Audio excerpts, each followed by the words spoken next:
Debate में आपका स्वागत है। आज हम एक ऐसे मामले पर बात कर रहे हैं जो अब सिर्फ एक क्राइम स्टोरी नहीं रह गया है, बल्कि एक राष्ट्रीय बहस बन चुका है। मैं बात कर रहा हूं ब्लू ड्रम मर्डर केस की। कहानी के जो तथ्य हैं वो दहलाने वाले हैं। इसी साल फरवरी में लंदन से लौटे सौरभ राजपूत की 3-4 मार्च की रात को बेरहमी से हत्या कर दी गई और आरोप है उनकी पत्नी मुस्कान रस्तोगी और उसके प्रेमी साहिल शुक्ला पर। हत्या का तरीका इतना क्रूर था कि उसने सबको झकझोर कर रख दिया। सौरभ को पहले नशीला पदार्थ दिया गया, फिर चाकू से गोदा गया, गला घोटा गया और फिर सबूत मिटाने के लिए शरीर के टुकड़े करके एक नीले ड्रम में सीमेंट से भर दिए गए। लेकिन 24 नवंबर को इस कहानी में एक ऐसा मोड़ आया जिसने सब कुछ बदल दिया। आरोपी मुस्कान ने जेल में एक बच्ची को जन्म दिया है जिसका नाम राधा रखा गया है। और इसी मोड़ ने आज की हमारी चर्चा का सवाल तय किया है। क्या इस मामले को हमें सिर्फ और सिर्फ सौरभ राजपूत के खिलाफ हुए एक जघन्य, एक सोचे समझे अपराध के तौर पर ही देखना चाहिए, जिसका मतलब एकमात्र लक्ष्य पीड़ित को न्याय दिलाना हो, या फिर इस नवजात बच्ची के जन्म ने इसे एक ऐसी सामाजिक और कानूनी पहेली में बदल दिया है जहां अब बच्ची का भविष्य और उसके अधिकार भी उतने ही अहम हो गए हैं? मेरा मानना है कि हमारा ध्यान भटकना नहीं चाहिए। ये मामला सबसे पहले और सबसे जरूरी न्याय का मामला है। अपराध की गंभीरता ही इसका सच है। और मैं मानती हूँ कि इस बच्ची के आने से अब इस मामले का सच पहले जैसा सीधा और सरल नहीं रह गया है। ये अब सिर्फ एक हत्या के मुकदमे से कहीं ज्यादा पेचीदा हो चुका है। देखिए, मेरा तर्क बहुत साफ है। इस मामले की जो भयावहता है उसे किसी भी हाल में कम नहीं किया जा सकता। ये कोई अचानक गुस्से में हुआ अपराध नहीं था। पुलिस की चार्जशीट को अगर देखें तो मकसद साफ है। एक प्रेम प्रसंग जिस पर सौरभ का लंदन से लौटना एक खतरा बन गया था। ये एक पूर्व नियोजित ठंडे दिमाग से की गई हत्या थी और जिस तरीके से इसे अंजाम दिया गया वो वो किसी भी सामान्य इंसान की कल्पना से परे है। किसी को ड्रग्स देना, फिर उसे मारना और उसके बाद सबूत मिटाने की इस हद तक कोशिश करना कि शरीर को टुकड़ों में काटकर ड्रम में सीमेंट से सील कर दिया जाए, ये सिर्फ क्रूरता नहीं है, ये एक तरह की अमानवीयता है। और इसके बाद आरोपियों का व्यवहार देखिए। हत्या के तुरंत बाद वो हिमाचल प्रदेश भाग जाते हैं। कैब ड्राइवर के बयान हैं, रिकॉर्ड्स हैं कि वहां उन्होंने पार्टियां की। ये क्या दिखाता है? ये किसी भी तरह के पछतावे की पूरी तरह से कमी को दिखाता है। इसलिए जब हम इस मामले की बात करते हैं तो हमारे ज़हन में सबसे पहले सौरभ राजपूत का चेहरा आना चाहिए, जिसके साथ ये सब हुआ। एक बच्ची का जन्म, हाँ, यकीनन एक भावनात्मक पहलू है, लेकिन इसे उस क्रूर अन्याय पर पर्दा डालने का जरिया नहीं बनाया जा सकता। कानून की नज़र में यह मामला स्टेट बनाम मुस्कान और साहिल है और इसका केंद्र बिंदु सौरभ की हत्या ही होनी चाहिए। मैं अपराध की भयावहता पर आपसे पूरी तरह सहमत हूँ। जो हुआ वो भयानक था और उसके लिए कानून के तहत सजा मिलनी ही चाहिए। लेकिन मैं इस बात से इनकार नहीं कर सकती कि 24 नवंबर ने इस कहानी की पटकथा को हमेशा के लिए बदल दिया है। ये अब सिर्फ अपराध और सजा की सीधी लाइन पर नहीं चल सकता। अब इस कहानी में एक तीसरा किरदार आ गया है, एक ऐसा किरदार जो पूरी तरह से निर्दोष है, राधा। ये मामला अब सिर्फ अतीत में हुए एक अपराध के बारे में नहीं है, ये एक ऐसे बच्चे के भविष्य का सवाल भी है जो जेल की दीवारों के अंदर पैदा हुई है और जिसकी अपनी पहचान पर ही एक बहुत बड़ा सवालिया निशान लग गया है। और सबसे बड़ा सवाल जिसका जवाब आना अभी बाकी है वो है पितृत्व का। इस बच्ची का पिता कौन है? पीड़ित सौरभ राजपूत या सह आरोपी साहिल शुक्ला? इस एक सवाल का जवाब जो डीएनए टेस्ट से मिलेगा वो उस बच्ची के पूरे जीवन की दिशा तय करेगा। ये सिर्फ एक कानूनी औपचारिकता नहीं है, ये उसके वजूद का सवाल है। और ये सिर्फ एक परिवार का मामला नहीं है, ये हमारे न्याय प्रणाली के लिए भी एक बड़ी चुनौती है। जेल के नियम कहते हैं कि बच्ची 6 साल तक अपनी माँ के साथ रह सकती है। सोचिए, एक आरोपी माँ के अधिकार और एक निर्दोष बच्चे के कल्याण के बीच संतुलन साधना कितना मुश्किल होगा। इसीलिए आज जनता और मीडिया की नज़र इस केस पर सिर्फ एक मर्डर मिस्ट्री के तौर पर नहीं है, बल्कि एक गहरी मानवीय त्रासदी के रूप में है। इस नए पहलू को नजरअंदाज करना मतलब इस मामले की पूरी तस्वीर को देखने से इनकार करने जैसा होगा। तो आप पितृत्व के सवाल को इतना अहम मान रही हैं, मैं आपकी बात समझता हूं, लेकिन चलिए इसे कानूनी नजरिए से देखते हैं। बच्चे की पहचान और उसके भविष्य के लिए यह सवाल जरूरी है, मैं मानता हूं। पीड़ित के परिवार के लिए भी ये जानना जरूरी हो सकता है। लेकिन हत्या के मुकदमे पर इसका क्या असर पड़ेगा? चार्जशीट और सारे सबूत इस बात पर टिके हैं कि 3-4 मार्च की रात को क्या हुआ था। डीएनए का नतीजा चाहे जो भी आए, क्या वो इस तथ्य को बदल देगा कि सौरभ की हत्या हुई? नहीं। क्या वो इस तथ्य को बदल देगा कि मुस्कान और साहिल मुख्य आरोपी हैं? नहीं। मुकदमा इस पर नहीं चलेगा कि बच्चे का जैविक पता कौन है। मुकदमा इस पर चलेगा कि सौरभ का हत्यारा कौन है। तो क्या ये पितृत्व का सवाल एक तरह का भावनात्मक डिस्ट्रैक्शन नहीं है जो हमें मुख्य मुद्दे से भटका रहा है? नहीं, मैं इसे डिस्ट्रैक्शन बिल्कुल नहीं कहूंगी, बल्कि मैं कहूंगी कि ये इस त्रासदी के केंद्र में है। आप इसे कानूनी तौर पर अलग करके देख रहे हैं, लेकिन मैं इसे मानवीय तौर पर जोड़कर देख रही हूँ। ये सिर्फ एक कानूनी औपचारिकता नहीं है। एक पल के लिए सोचकर देखिए, अगर डीएनए टेस्ट कहता है कि बच्ची सौरभ की है, तो वो उस इंसान की बेटी है जिसकी हत्या का आरोप उसकी अपनी मां पर है। ये एक ऐसा सच है जिसके साथ उसे ताउम्र जीना होगा।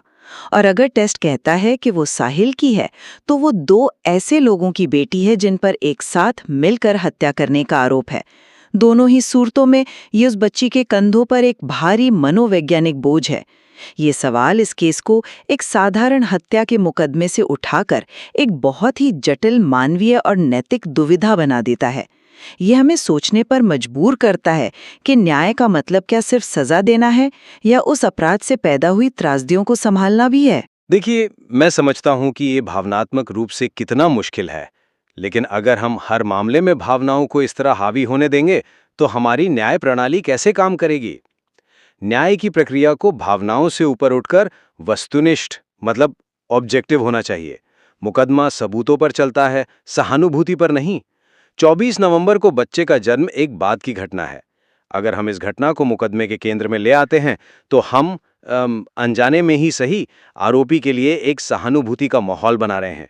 मुस्कान की आरोपी की छवि पर उसकी मां की छवि हावी हो सकती है, और ये न्याय के लिए बहुत खतरनाक है। इससे पीड़ित के साथ जो हुआ उसकी भयावहता कम हो सकती है।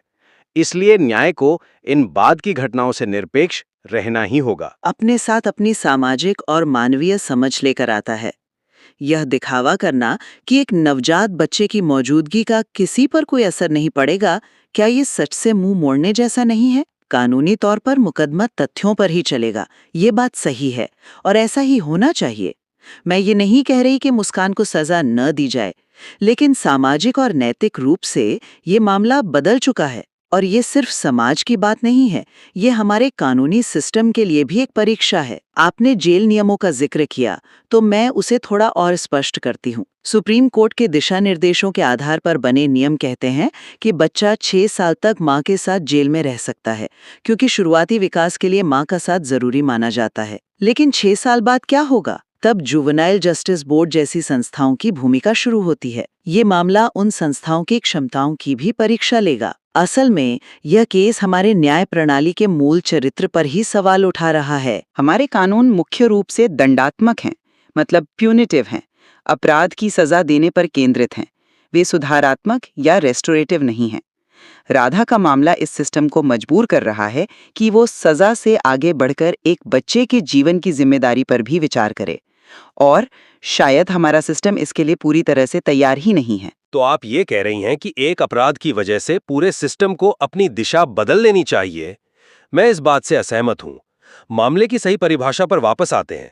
ये केस स्टेट बनाम मुस्कान रस्तोगी और साहिल शुक्ला है, सौरभ राजपूत की हत्या के लिए। तथ्य शीशे की तरह साफ है। एक आदमी की क्रूरता से हत्या हुई, उसके शरीर को ठिकाने लगाने की कोशिश हुई और आरोपी भाग गए। ये एक आपराधिक मामला है।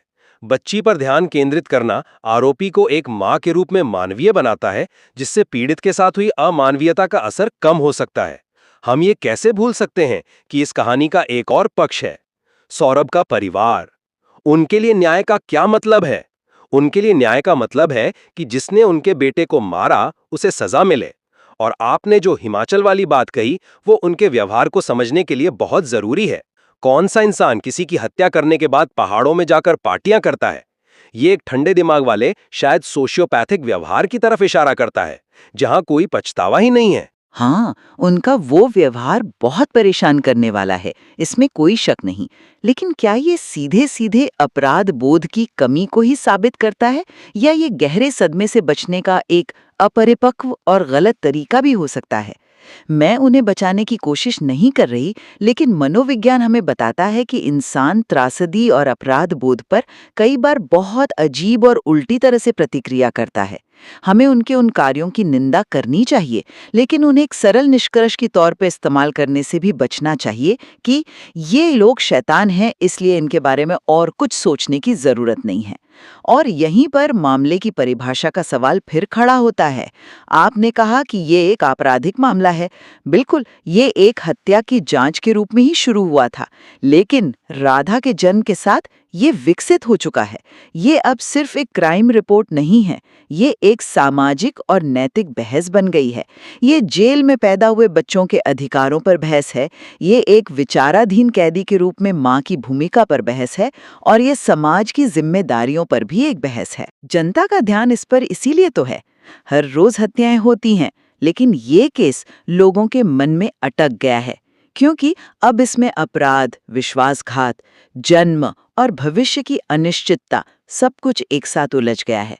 इसे सिर्फ एक आपराधिक मामले के चश्मे से देखना इसकी जटिलता को कम करना है। आज की इस चर्चा ने वाकई इस मामले से जुड़ी गहरी मानवीय त्रासदी को उजागर किया है, ये तो मानना पड़ेगा। फिर भी मैं अपनी बात पर कायम हूं। न्याय के लिए यह जरूरी है कि हमारा प्राथमिक ध्यान सौरव राजपूत के खिलाफ हुए अपराध और उसके सबूतों पर बना रहे।